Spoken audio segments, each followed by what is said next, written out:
So in this video today, the two vignettes that we're going to focus on are establishing the egalitarian relationship described in the feminist therapy portion of this presentation, and the mapping technique described in the narrative therapy portion of this presentation. So far in this session, we've talked a lot about the agency procedures and sort of your standard intake forms that we don't have a lot of control over. But right now, I'd like to talk about the therapeutic process. How does that sound to you? That sounds great. Okay, so I operate from a primarily feminist and narrative therapy approach. And what the overarching goal and framework of that, in terms of the therapeutic relationship between me as the therapist and you as the client, is one that's relatively equal compared to when otherwise you might go to the doctor or see a therapist. So, as you see in the sort of placement of these chairs, you're not the typical you're not the stereotypical psychotherapy patient on the couch and me behind the desk.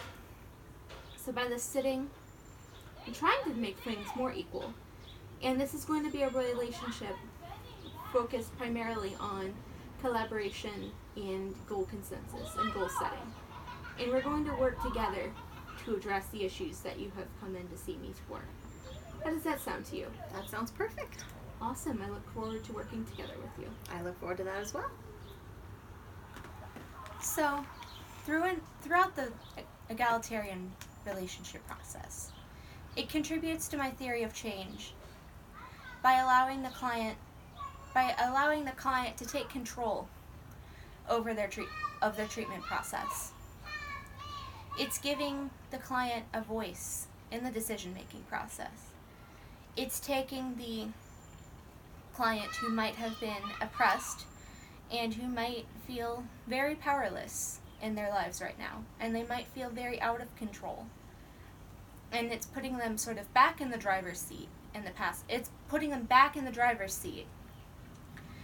They are creating a change within themselves and in collaboration with the therapist. Alright, so you've talked to me a little bit about what you've come in for. What we've worked primarily on in this session is you feeling anxious about time and sort of those situations.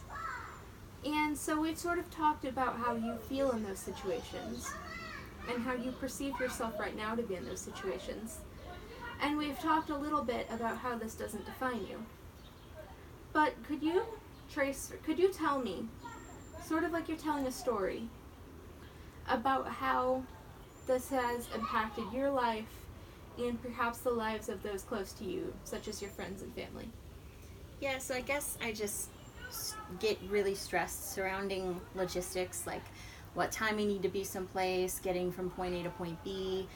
And I think it's partially from, as a blind person, always feeling like I have to plan everything and count on other people. Mm-hmm. And then also, it just may be like from, an early age, like absorbing other people's stresses in stressful situations. And so it rubbed off on me.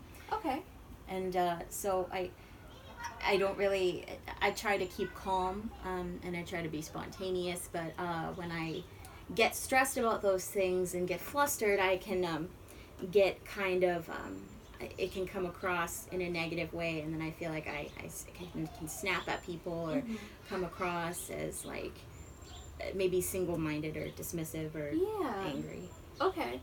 So you definitely seem very self-aware, and I'm looking forward to working with you to sort of perhaps change that narrative a bit and working with you on these feelings. That would be great. Awesome.